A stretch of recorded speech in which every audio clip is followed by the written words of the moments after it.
ओम शांति। बुखार आदि आने पर, तबीयत बिगड़ने पर दवाई लें या भगवान के भरोसे पर रहें। एक बहन ने प्रश्न पूछा है कि जब से मुझे शिव बाबा का ज्ञान मिला है, जब से मैं बाबा की बन करके रेगुलर में मुरली सुनने जाती हूँ, मैं बाबा की श्रीमत अनुसार चलती हूँ, मैंने बाहर का खान-पान, गंदा खान-पान सब कुछ छोड़ दिया है। उसके बाद अगर मेरी अभी तबीयत खराब होती है, तो मैं दवाई आदि नहीं लेती हूँ कि इससे मेरा नियम टूट जाएगा, धारणाएँ जो मेरी हैं वो टूट जाएँगी। तो इसमें मुझे क्या करना चाहिए? और दवाई आदि अगर लेती हूँ तो फिर बाबा को याद करने में, मेडिटेशन में मेरा मन नहीं लगेगा, शायद मेरी धारणाएँ टूट जाएँ। तो देखिए, शिव बाबा ने जो बताया है स्पष्ट करके इसके बारे में बहुत बारी बताया है कि हमें किसी प्रकार का हठ नहीं करना है, क्योंकि हम सभी बाबा के बच्चों को परमात्मा ने सहज राजयोग की शिक्षा दी है, हठ योग की शिक्षा नहीं दी है। अगर हमारा थोड़ा-मोड़ा कोई तबीयत ऊपर-नीचे होता है, तो बिना दवाई के अगर काम चल सकता है, तो आपको दवाई नहीं लेना है।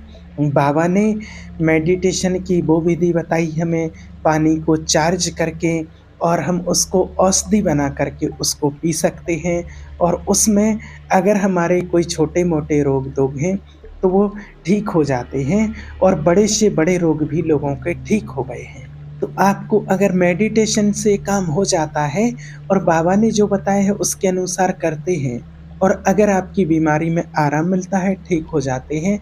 अगर आपको लगता है कि दवाई लेने की आवश्यकता नहीं है, तो दवाई ना लें। लेकिन अगर कोई बड़ा रोग हो जाता है, बड़ी प्रॉब्लम हो जाती है, कोई बीमारी हो जाती है, तो आपको दवाई लेने में हठ नहीं करना है कि मुझे दवाई नहीं लेना है। अगर आप दवाई नहीं लेंगे और दवाई की आवश्यकता होगी, तो तबीयत और बिगड़ जाएगी और जब तबीयत और बिगड़ जाएगी, तो आपको बहुत कष्ट होगा, दर्द होगा, तकलीफ़ होगी।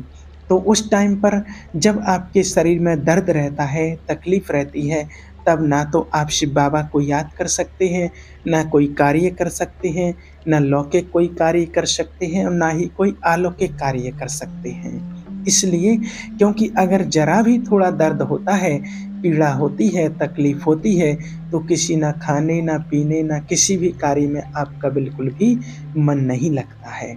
इसलिए बाबा ने जो हम बच्चों को श्रीमत दी है कि आपको दवाई तो लेना है, लेकिन हठ नहीं करना है और अगर आपका काम चलता है, कोई छोटे-मोटे रोग-धोग हैं और उसमें अगर ज़रूरत नहीं लगती है, तो आप भले ना लें।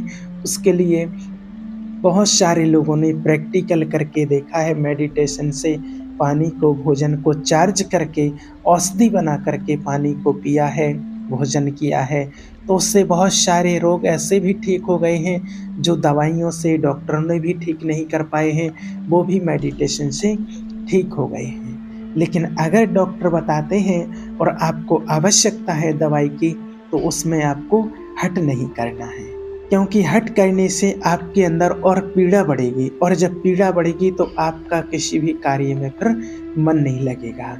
जिस प्रकार से कई लोग होते हैं, हठ कर लेते हैं कि हमें भोजन नहीं करना है, 2 दिन नहीं खाना है, 3 दिन नहीं खाना है, व्रत रखेंगे।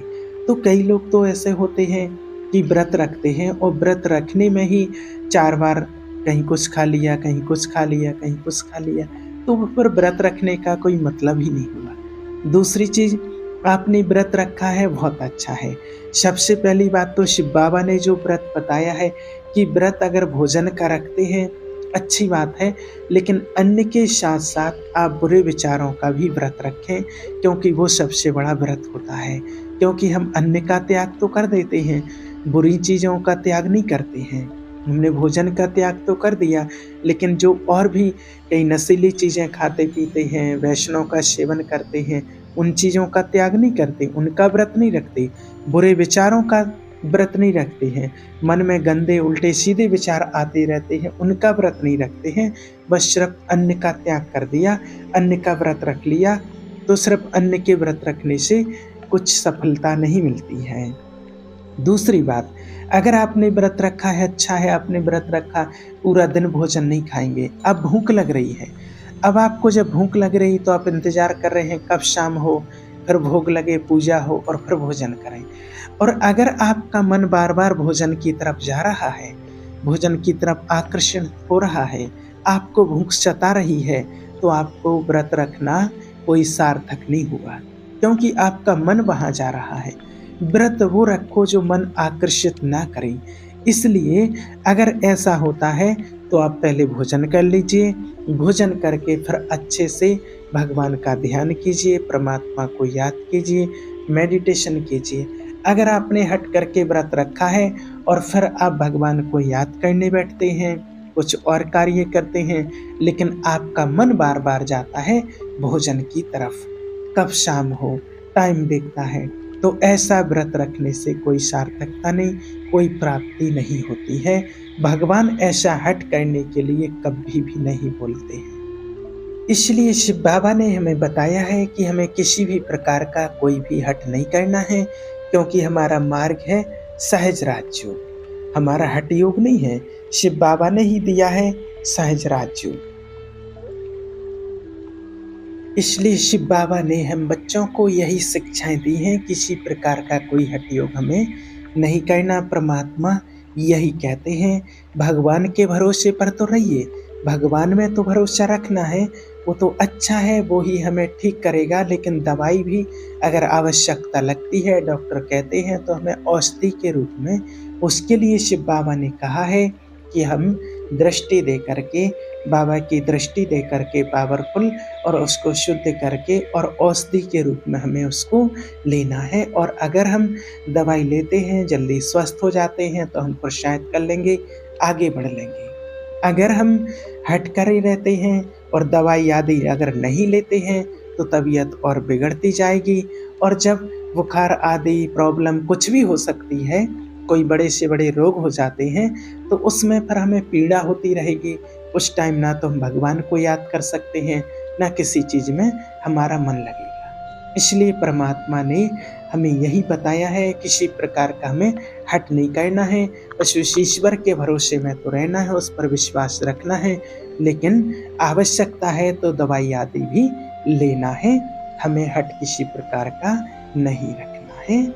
ओम शांति।